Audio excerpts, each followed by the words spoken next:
absolute pleasure calling you and talking to you. You've had a storied career spanning over 10 years and quite an inspiring story to share.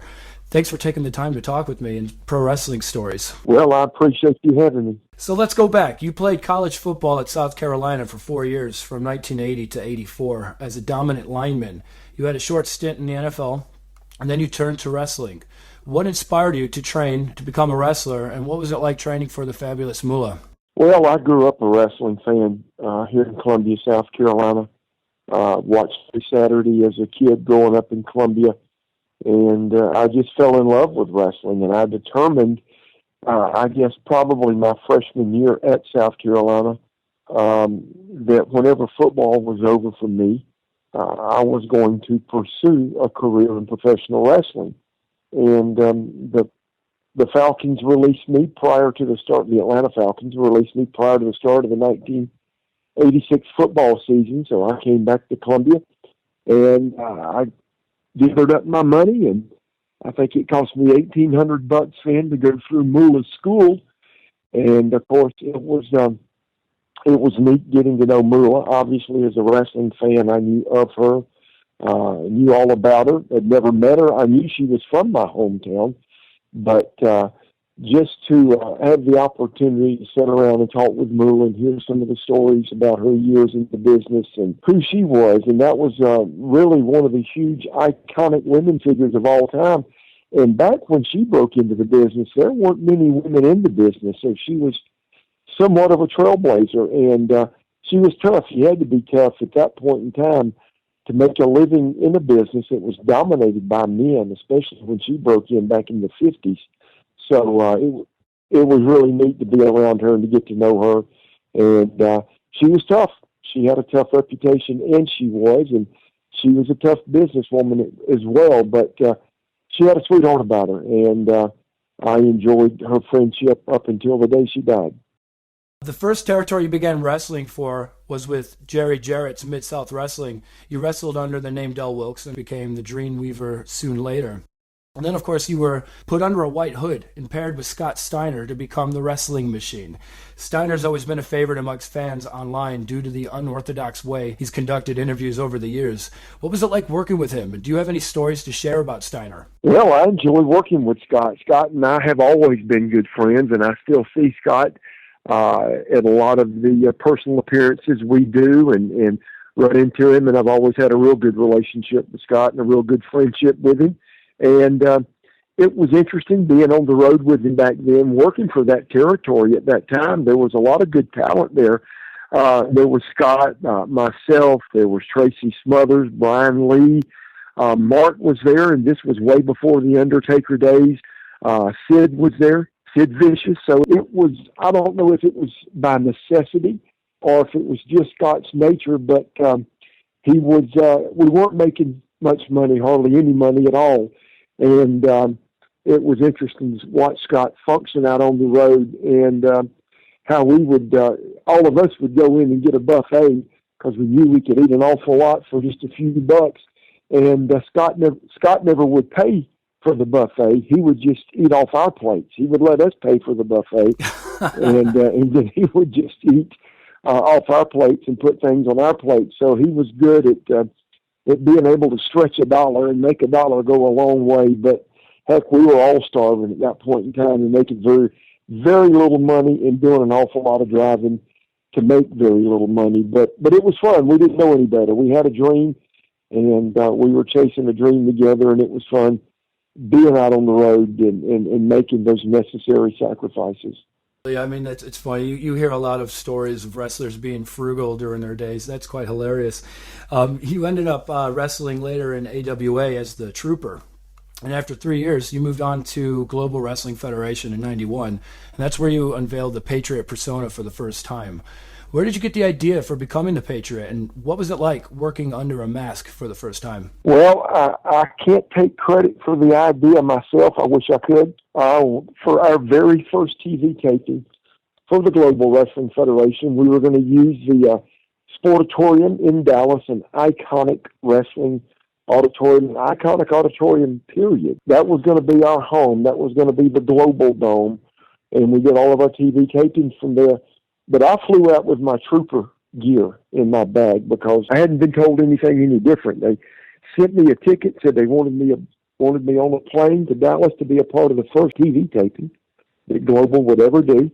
And literally a few hours before we were to head to the Sportatorium to tape our first show, I got a call from Joe Pedicino and Bill Eadie, and he were running the Global Wrestling Federation at the time and in charge of, creativity and talent and things of that nature.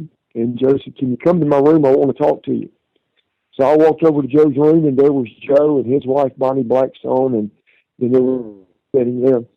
And they presented me with the idea of the Patriot. It was a time when patriotism was really at a high level in our country. We had just gone in to run Iraq out of Kuwait. Iraq had gone in and occupied Kuwait, and our military had gone in to liberate Kuwait, so patriotism was really at a fever pitch. And they had a costume box sitting there in Joe's room, and they opened it up and pulled out a red, white, and blue mask and a red, white, and blue vest, red, white, and blue trunks, and red, white, and blue tights. And they said, "We've got an idea. Patriotism's at a high level, and a character called the Patriot." And I said, "I'm in." I thought it would be a good idea as well. And that night, when I walked down the aisle at the Sportatorium, and that building erupted, those people let me know that we were on to something good. And you'd ask what it was like to work in a mask. I had, as you'd mentioned before, I had worked under a hood as the Dreamweaver and as one of the wrestling machines, so it wasn't completely foreign to me, but I hadn't done it in a while, so it took a little getting used to. You had some limitations on your vision, especially your peripheral vision, but after a few times of doing it, other than being extremely hot, I got used to it. The Sportatorium, just a storied venue, just an absolute shame that it's not around anymore. Yeah, it, not only from a wrestling standpoint, but from when you think of all the musical stars that went through there with, Elvis, when he first hit the road back in the 50s and mid to late 50s, he frequented the Sportatorium. So, if those walls could have talked, man, they had stories to tell. Oh, I tell you what, you could write a whole book or a TV series on that place. Now, of course, later on, you did a few stints over at All Japan. How was this all-American fan favorite Patriot Persona received overseas? Well, it was received very well. Working for Baba's company, All Japan, there wasn't a heel babyface angle to anything. There were Japanese guys that those Japanese fans would boo, and there were American guys that they would applaud. But our style of work was different. There were no heels, there were no baby faces, there were no double count outs, there were no disqualifications. Every night somebody got their hand raised. There was a 1-2. That style of work, it doesn't lend itself to babyface heel. And so I was greatly received by the Japanese fans, and they're some of the most intelligent wrestling fans that there is. And it was a privilege and a pleasure to work in front of them. They were phenomenal. The way they watch the matches, how it just builds, and I could just imagine sitting there and the silence. You hear interviews of wrestlers talking about fighting out in Japan.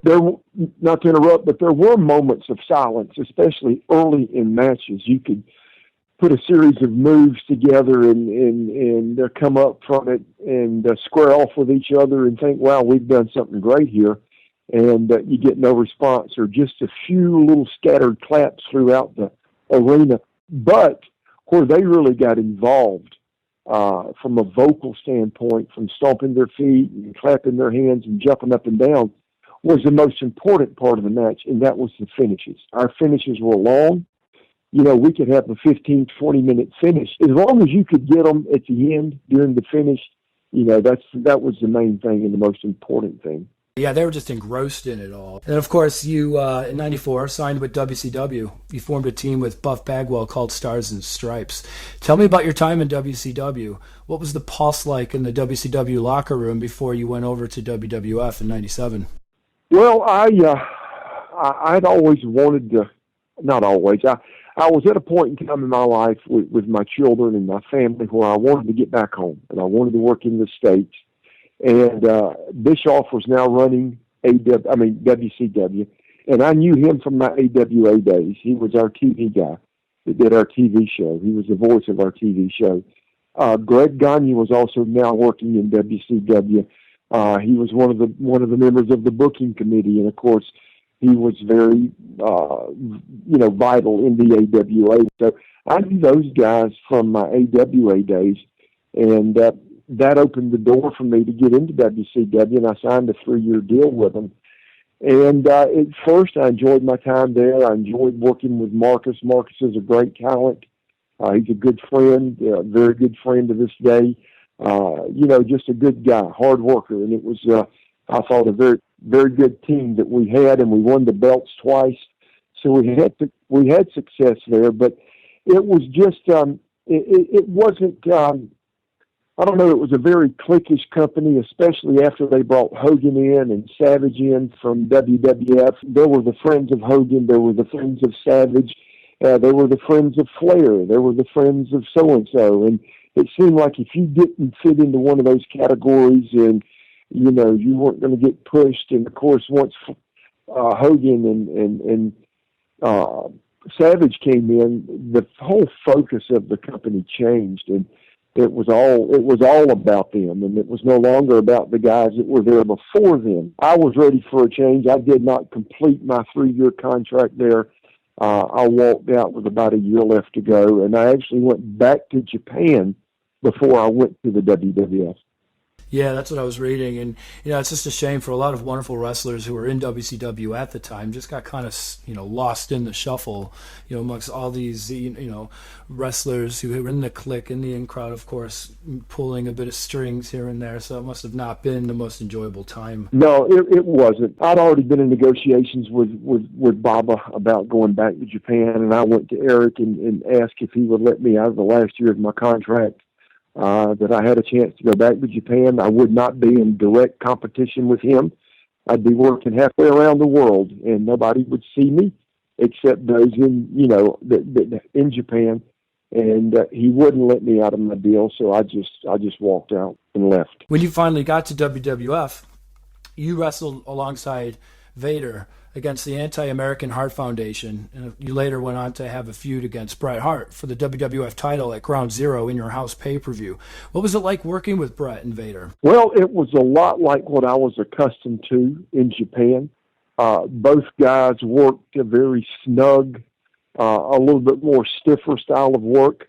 Their work rate was certainly dictated upon the believability of what they did in the ring. They both were very serious about their work and to make it look as believable as possible. And so therefore it lent itself to a little bit more stiff, snugger style of work. But I was accustomed to that being in Japan all those years. So it worked perfect for me. And I had worked along or with Vader one time in WCW, and now I was working with him in WWF, and I enjoyed it. Enjoyed spending time with Leon on the road and traveling with him, and then of course that segued into my program with Bret, and the timing couldn't have been more better for it because he was on his anti-America campaign, and of course here comes the Patriot dressed in red, white, and blue, waving a red, white, and blue flag. So it coupled up very well. It owned itself to that storyline, absolutely. I'm always interested, and a lot of readers are interested in just hearing about the guys in the back. With the likes of Owen Hart, Davey Boy Smith, and Kurt Hennig around, there must have been a lot of hijinks happening behind the curtain. Do you have any good road or rib stories from your time in WWF, and who were your favorite guys to be around? Well, I had been around Hennig before, earlier, back in the early 90s when I worked several weeks worth of shots for Vince, and I spent time with Kurt on the road and John Nord. So those guys were always funny. They were always up to something no good. They were rivers, as was Owen, and but it was a good group of guys. It was a different atmosphere than it was in WCW. But there was also that growing division between Bret and Bowen and Davey Boy and Hart. Then you had Shawn Michaels and his group of friends, and of course that gulf was growing between Bret and Shawn, and of course it eventually led to what it did lead to. Right. I don't know, that uneasiness a lot of times in the locker room because of the growing heat between those two guys and the difference of philosophies. But for the most part, things were good there, and enjoyed my time there. After an unfortunate string of injuries to your triceps and your knee, your time with WWF was cut short, and you were released in early '98.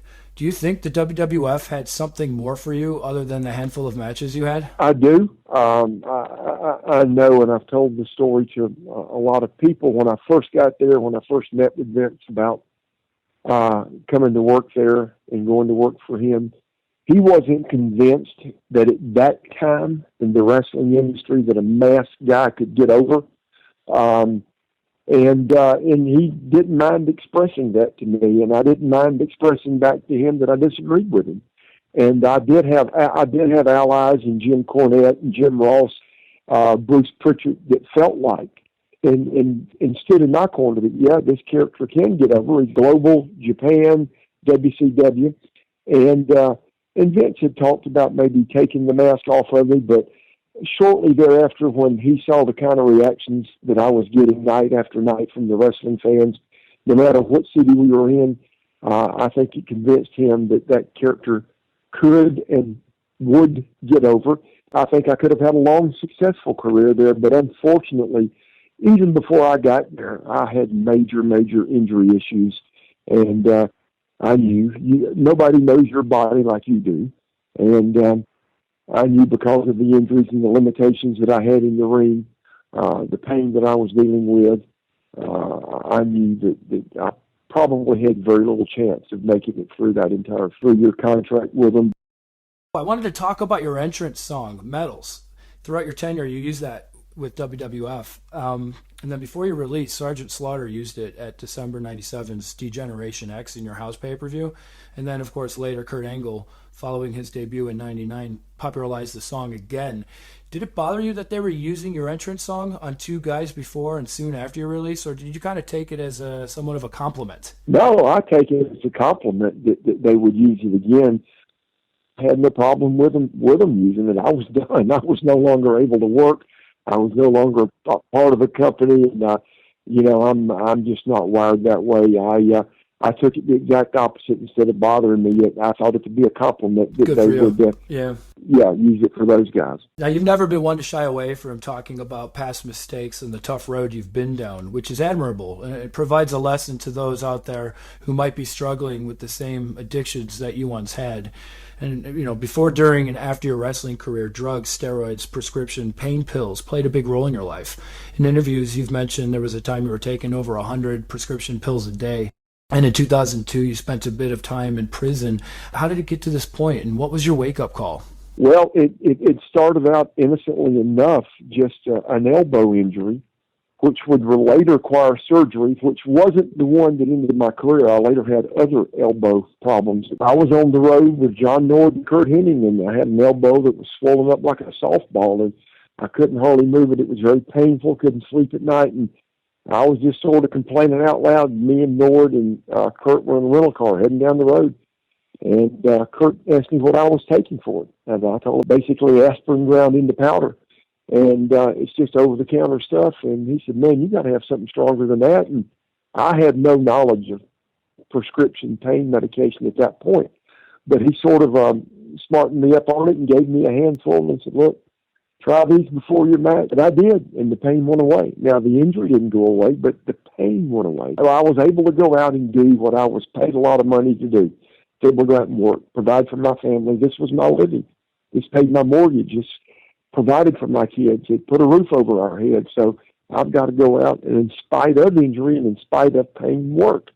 And innocently enough, like I think it happened with all the guys, take it to work, to do what you're paid to do.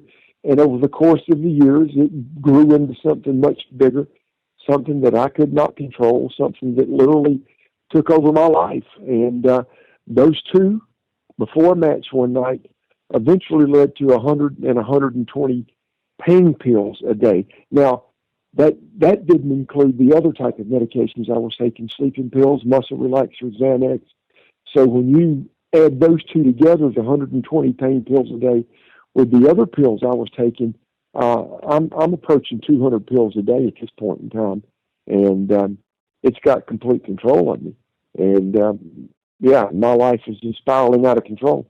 You're lucky to be alive. I mean, especially with the amount of wrestlers who've just sadly lost their lives because of the similar type of addiction. No doubt. Beautiful thing is, though, like, you're telling your story and people can hear this. You know, there's others going down the same road you've been on. You're kind of a testament to how to turn it around. And we'll get into your DVD in a second, which will be highlighting these stories. You've wrestled for Mid-South, AWA, Global Wrestling Federation, All Japan, WCW, and WWF. You feuded with and alongside Bagwell, Kenta Kobashi, Paul Orndorff, Stan Hansen, Harlem Heat, Dr. Death, Steve Williams, Vader, Bret Hart, and many, many others. You've held over 7 belts across your career, including the GWF North American Heavyweight Championship and the World Tag Team Championship with both AWA and WCW. What is the accomplishment from your career that you're most proud of? Well, to me, the highlight of my career, and working with Bret in the WWF is a big deal to me. But to me, the crowning achievement in my career was to be able to work on that roster that Mr. Baba had in Japan. Yeah. Because he had an absolute Hall of Fame lineup of talent. And for him to think enough of me to include me in that talent that had Dr. Death, Steve Williams, Terry Gordy, Abdul the Butcher, Dory Funk Jr., Stan Hansen, Johnny Ace, Doug Furness, Danny Crockett, the Fantastics, a guy that I partnered with for a while, Jackie Fulton. And then you go to the Japanese bus and there's Baba, Jumbo Tsuruta, Kawada, Taue, Masawa, Akiyama, and the greatest of all, Kobashi. To be a part of that lineup, it was a feather in your hat to be able to work for Baba full time. You got a Kickstarter campaign, and now this is to help raise funds for a documentary that you're currently working on with Michael Elliott called Del the Patriot Wilkes, the man behind the mask. You've made $5,700 already, which is just astounding, and it comes to show how much the fans and your supporters want to see this project's success. Tell us a bit about this DVD. Well, I was approached by Michael last year, maybe about a year ago, about doing this, and I was honored that he would want to do a documentary on not only my career, but it's my life. It's from birth to where I'm at today.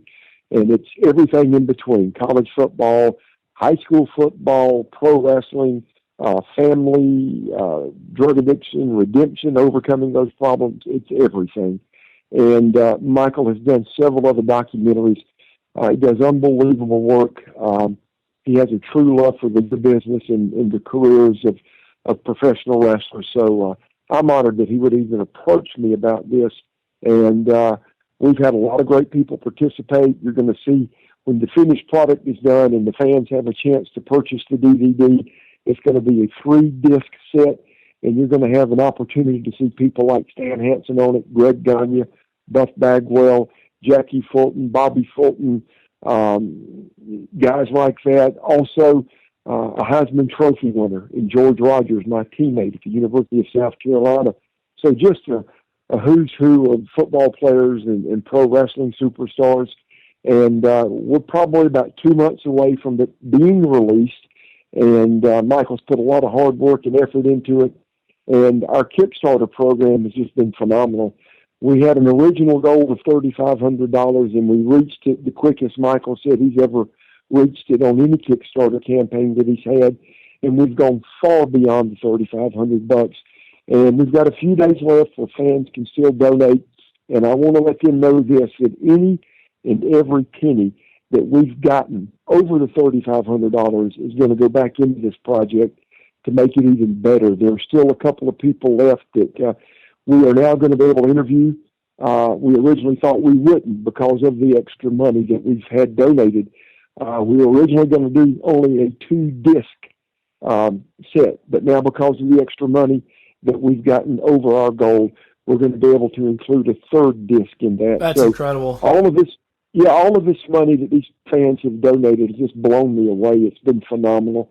And I appreciate each and every one of them that's donated. And, of course, at every level of donation, there are certain great gifts and prizes that you're going to receive in return for your help and your donation.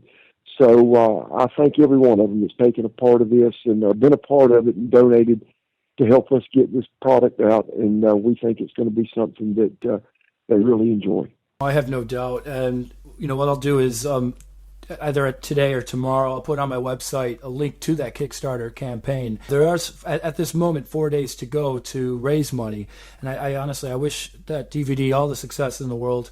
And for you to be able to, with everything you've gone through in life, the ups, the downs, everything in between, to have this DVD come out, which is it's a celebration of all the wonderful things you've done over the span of your life and career. It just must be such a wonderful feeling for you. It is. We're awfully excited about it, and also too, it is an opportunity to share with the wonderful career that they've made possible for me. Because without them, there never would be a Patriot. There never would be any of us that have made a living in that business. So it's an opportunity to share with them my career, and also to hope that through telling my story of the hardships and difficulties and the ability to overcome that and come out the other side and to be able to live the kind of life I live today, also hope that will help someone else. There's obviously other people out there struggling with addiction, and hopefully this story can encourage them that, hey, look, you can overcome this.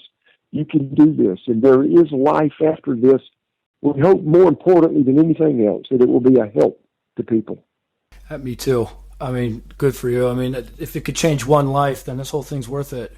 Everything you've gone through is worth it.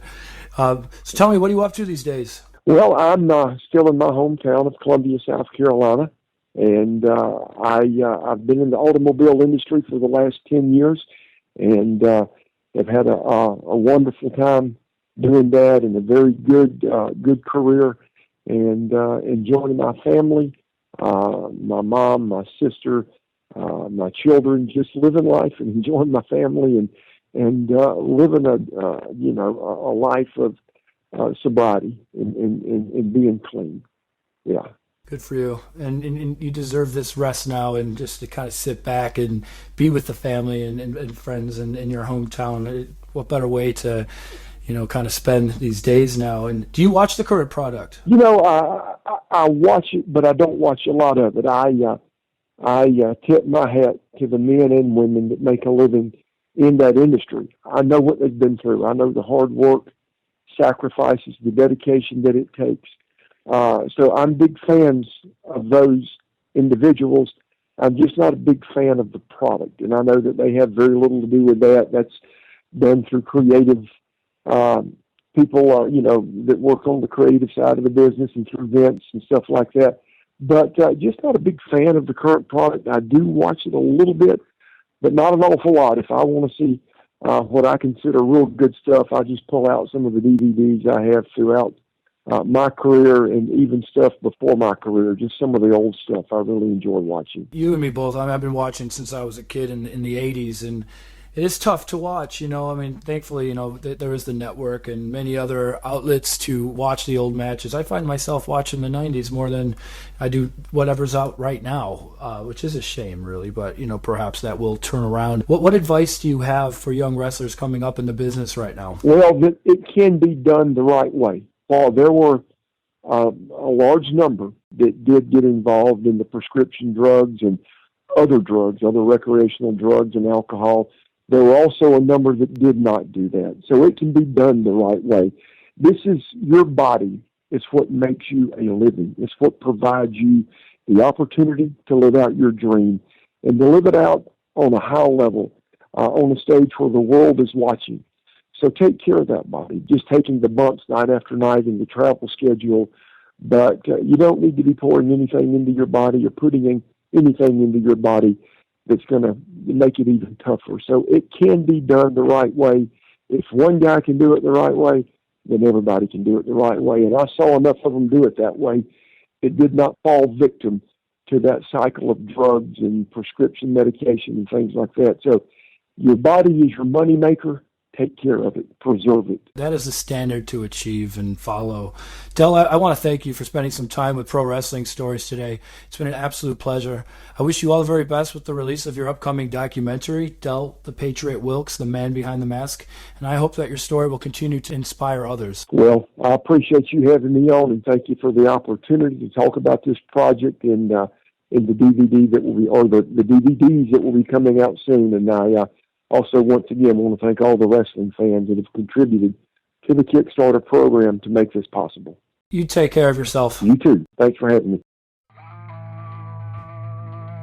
You have been listening to Pro Wrestling Stories Presents on ProWrestlingStories.com. If you like what you hear, let us know on Twitter at PWS_official, on Facebook.com/Pro Wrestling Stories, or at email at admin@ProWrestlingStories.com. If you'd like to make a donation, click the little button that says "Want to do a little something," say thanks on the page. Until next time.